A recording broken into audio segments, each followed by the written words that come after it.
Está no ar, Programa Tesla Brasil, com Roberto Saldo. Estamos de volta com mais um programa Tesla Brasil com Roberto Saldo, minha gente. Espero que vocês estejam gostando do programa, semanalmente publicado, para que vocês tenham uma noção maior sobre mobilidade elétrica, sobre conversão para veículos elétricos. A gente tem muita coisa para conversar. Nos primeiros programas a gente está dando aí uma explanação geral sobre a mobilidade elétrica, a conversão, mas futuramente faremos programas específicos, né, sobre, por exemplo, bicicleta elétrica, moto elétrica, carros populares, conversão elétrica, muito detalhado. E o intuito do nosso programa não é ensinar as pessoas. Para isso o Roberto tem os seus cursos.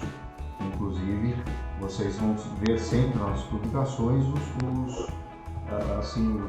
as redes sociais e os contatos aí para os cursos do Roberto.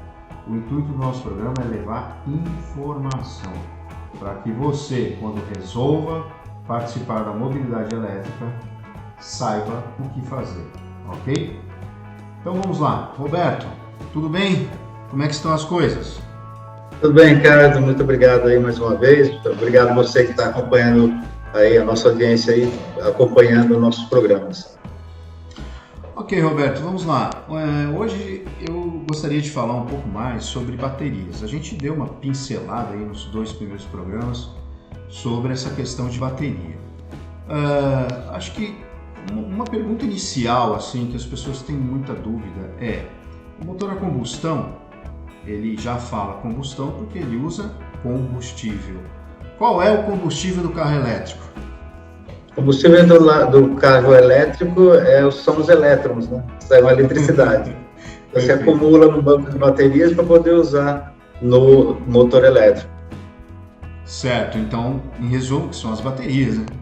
Que são os acumuladores na verdade, de energia. você tem outras tecnologias, né? Nós já temos a tecnologia da célula de hidrogênio, que pode ser acumulado também com mais facilidade, e existe um projeto no Brasil também da transformação do álcool, etanol, em eletricidade. Ah, perfeito. Inclusive, você lembrou bem, onde eu estou trabalhando hoje, na TV Cultura, nós fizemos uma matéria sobre isso. Mostramos lá, inclusive, um protótipo que eles estavam criando, né? É bem interessante porque você mistura o etanol com a água no tanque e isso, através de uma célula, é convertido em energia, né? E aí carregam-se as baterias. Muito legal isso. Mas são novidades aí dessa área de bateria, que inclusive seria a minha próxima pergunta e você já respondeu. Quer dizer, mas tem muito mais coisa, né, Roberto?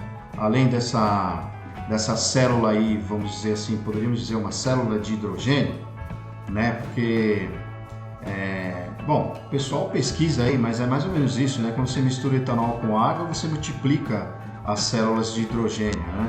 E aí você tem uma produção de hidrogênio maior e essa célula converte em energia. Mas tem outras novidades aí na área de bateria, né, Roberto? Não, sem dúvida. Parece muita coisa, né? A gente ainda não sabe qual vai ser a tecnologia do futuro, porque tem muita coisa em andamento. O governo federal investiu R$1 bilhão no Mackenzie, no desenvolvimento de baterias de lítio e de nióbio também. Existe um trabalho muito sério, muito interessante, feito pelo Senai em Curitiba, né, no setor de desenvolvimento deles. Enfim, o Brasil está investindo muito dinheiro nisso por conta da quantidade de materiais que a gente tem aqui. Então, nós seríamos líderes mundial na fabricação de baterias de lítio e nióbio graças à matéria-prima que nós temos em abundância. Então, eu acredito que a gente possa mandar nessa tecnologia em pouco tempo, se a gente continuar com os investimentos que a gente está fazendo.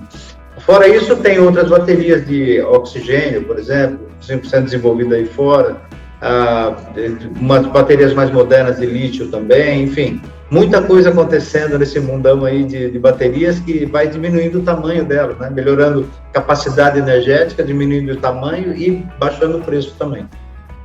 Roberto, uma coisa que me veio na mente agora, a gente nem estava aí na pauta de falar sobre isso, mas quando a gente trabalha assim e rádio e televisão, às vezes as coisas vão vindo. Essa coisa toda de bateria, de mistura de etanol com água para poder produzir mais hidrogênio e tudo mais, isso tudo é uma resistência? Você acha que é uma resistência do mercado produtor de combustíveis fósseis ou não? Ou você acha que é uma coisa do mercado mesmo que está em construção tecnológica? Existe essa resistência. Com certeza, os fabricantes, os produtores de etanol estão investindo, né, em novas tecnologias também para que esse etanol seja utilizado, mas existe uma grande vantagem em relação a isso para o Brasil. Hoje nós já temos uma estrutura de abastecimento que é muito complexa, muito difícil de você fazer, e a gente não tem a mesma estrutura para carros elétricos, né, para abastecimento de veículos. Aliás, nenhum país do mundo, se comparar com a estrutura que a gente tem do etanol hoje no Brasil, nenhum país do mundo tem para outra tecnologia que não seja para gasolina, né, para combustão interna. Então, essa é uma vantagem, pode ser uma grande vantagem para a gente conseguir realmente tecnologia barata, que hoje é muito caro, uma célula de hidrogênio, que tem que ser uma célula sólida, não uma célula de hidrogênio comum, né, para transformar o etanol em hidrogênio. Então, se a gente conseguir uma tecnologia barata, com certeza é um grande negócio para o Brasil. A gente pode também sair na frente nessa questão. Perfeito. Legal que você falou em preço, porque tem a ver com a minha próxima pergunta. Roberto, você já deu uma pincelada antes aí pra gente, mas por que as baterias ainda são muito caras?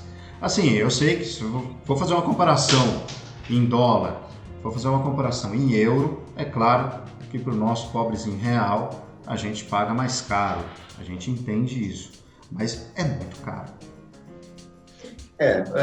A bateria de lítio, ela ainda é muito caro por conta de você ter que trazer realmente de fora, né? Ela custa, se for trazer em euros, 6 vezes mais caro. Se for trazer em dólar, quase isso. Então, é muito complicado você trazer célula de fora, além do envio, né? Que a célula não é uma coisa muito leve, ela acaba ficando caro para se transportar, acaba chegando bem caro. Então, a solução para o preço das baterias no Brasil, lá fora já não é tão caro. Para o Brasil, é realmente a gente fabricar aqui. E a gente está nesse caminho, né? A gente já tem 2 fábricas aqui no Brasil, começando a fabricar, e temos o desenvolvimento, como eu falei agora há pouco, na área de grafeno, de nióbio, que pode também alavancar essa área aí, baixando os preços bastante. Certo. Roberto, você fez um comentário aí sobre transporte das baterias de lítio, né? E aí, no programa passado, você falou alguma coisa que o pessoal não transporta de avião. Por quê, Roberto? Então, por conta realmente do tipo de transporte, né? Existe o risco ainda, né, das baterias de se incendiarem. Aconteceu de alguns containers pela fricção e também por falta de cuidado na embalagem, de algumas células incendiarem, e quando uma incendeia, todas as outras pegam fogo, então é muito perigoso. É um pavio, então, né? Assim. Apesar de que hoje, com as novas tecnologias, estão colocando muito material orgânico nas novas baterias também, diminuiu muito a possibilidade disso acontecer, mas queiram ou não queiram, elas vêm carregadas, elas têm uma carga. Então, se você der um curto-circuito ali, o risco de incêndio existe, né? Aproveitando que a gente está falando de bateria, veio uma outra coisa aqui na minha cabeça. Por exemplo, você comentou no programa passado aí, coisa de 1 milhão aí para você ter um Tesla, né? E, por exemplo, o assoalho inteiro dele é o banco de baterias, não é isso? Ou exatamente. É diferente? O assoalho inteiro dele são 16 bancos de baterias de, se não me engano, 24 kW cada um. Certo.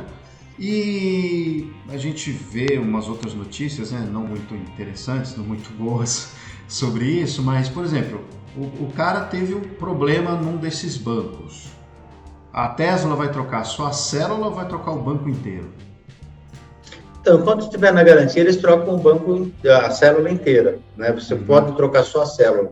Por que isso? Por que existe essa possibilidade no Tesla? Porque ele tem um sistema de gerenciamento que são vários BMS, né? O BMS é o gerenciador do banco de bateria, então são vários BMS, um em cada célula dessas 16 células, ligadas numa central onde é feito o controle. Então, quando você tem problema num desses bancos, ele é isolado pelo sistema e você pode continuar usando o carro, mas aí você tem que trocar esse banco de bateria. Hoje, para você ter uma ideia da dificuldade, para você ter uma ideia da dificuldade, nós não temos concessionárias nem autorizadas Tesla no Brasil. Quem está importando são empresas que importam por conta. Não existe uma concessionária no Brasil. Eles estão tendo essa dificuldade até de manutenção. Hoje nós estamos começando um curso de treinamento, né, de manutenção, inclusive para o Tesla também, por conta disso. Hoje, para eles fazerem manutenção num Tesla que tiver problema no Brasil, eles estão colocando no container e mandando de volta para os Estados Unidos para fazer a manutenção e depois trazendo de volta. Nossa Senhora. Bom, e a gente sabe também que, por exemplo, outras fábricas, como a Nissan também, o assoalho inteiro é banco de bateria, certo?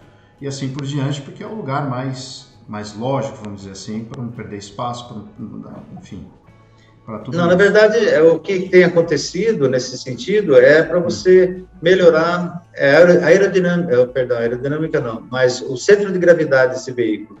Você jogando o peso mais para baixo, ele fica muito estável. Então, mais a Tesla usou... no chão. Exatamente. Como o Tesla é um carro de alumínio inteiro, bem leve, e você jogou todo o peso lá para baixo, ele é um carro super estável. Hoje, o Tesla é considerado o veículo mais seguro do mundo, inclusive na frente de algumas picapes.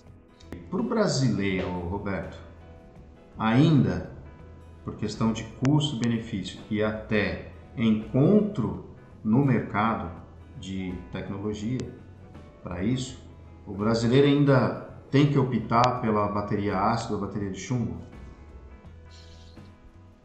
Se você for ver o preço da bateria de chumbo ácido, não é uma coisa tão barata assim também. A bateria de chumbo ácido hoje, se você olhar por quilowatt, ela não é tão barata assim. E é uma tecnologia que, apesar de a gente ter já baterias estacionárias hoje que acumulam uma carga maior e tal, ela é mais cara ainda, né? E não está valendo a pena também montar com bateria de chumbo ácido. Além disso, devido à carga dela que é muito baixa, você tem muito peso e pouca carga. Então não é uma bateria eficiente. As primeiras conversões que eu fiz lá nos Estados Unidos, 2007, 2008, eu fiz com bateria de chumbo ácido. A gente tinha esse problema também de encontrar células de lítio. Mas, para você ter uma ideia, eu coloquei 9 baterias de chumbo ácido, dava uma volta no quarteirão, tinha que abastecer o carro de novo. Isso aconteceu nos primeiros veículos do mundo, né? O primeiro veículo do mundo foi elétrico, e esses carros tinham muito pouca autonomia. Por isso tiveram que inventar uma nova tecnologia para poder usar esses veículos, e até hoje a gente vem pagando esse preço aí por questão econômica, acabou que deixaram as baterias de lado e a gente não conseguiu desenvolver essa tecnologia, só voltou agora, né? Perfeito, Roberto. Bom, uma última questão para a gente encerrar o programa de hoje. Qual a sua dica, seu conselho para quem está nesse momento de montar um banco de bateria para o seu carro elétrico? Independente de ser uma coisa, vamos dizer assim, porque a gente vê aí os amadores fazendo, mas eles estudam para fazer, a maioria deles estudam bastante para poderem fazer. Poucos fazem aleatoriamente, justamente por causa dos riscos, né, de tudo isso que você está falando. Então, qual a sua dica hoje no mercado nacional para quem quer montar o banco de bateria para o seu carro? E já faça as suas considerações finais para o encerramento do nosso programa de hoje. Então, hoje nós temos, preocupados com isso, nós lançamos um e-book, né, que eu escrevi há muito tempo atrás. A gente tem um e-book completo sobre banco de baterias, onde você aprende tudo o que você quiser sobre esse banco de baterias. E também lançamos um curso novo, né? O professor Sérgio de Oliveira Neto, que vem trabalhando com a gente na conversão de veículos elétricos há um bom tempo, no curso de conversão, ele lançou esse curso de banco de baterias. Então, ele ensina tudo sobre montagem de banco de baterias. inclusive a reciclagem, né? Hoje você tem muita célula boa sendo jogada fora. Se você pegar hoje um banco de baterias, porque você tem um banco de baterias no seu laptop, por exemplo. Então, se vem 6 células lá, quando ele dá problema numa célula. Tem 5 células que dá para você aproveitar. Algumas vezes você encontra 2, 3 células dessas com uma capacidade menor, mas mesmo essa dá para ser usada, por exemplo, para um acúmulo de energia para painel solar. As outras estão boas, dá para você fazer um banco de baterias para o seu veículo. Então, a reciclagem é um grande negócio hoje também. Não só economicamente, mas também para que você possa ter um veículo com autonomia grande, pagando bem barato na bateria. Que legal. Bom, queria agradecer você, agradecer a sua audiência e espero ver você aí no nosso próximo programa. Grande abraço. Um abração, Roberto. E, gente, gostaram aí de saber sobre baterias? É muito legal esse assunto. E acessem aí o e-book do Roberto, o curso do Roberto, exclusivo de baterias que ele anunciou aí nas redes sociais, aí, em todos os endereços aí que ele vai passar para vocês, para que vocês possam entender um pouco mais sobre baterias para mobilidade elétrica. A gente fala bastante sobre carro aqui, mas a mobilidade elétrica não é só carro, tá legal, gente? A gente vai falar sobre isso nos próximos programas. Aguardamos vocês. Grande abraço a todos. Programa Tesla Brasil com Roberto Saldo.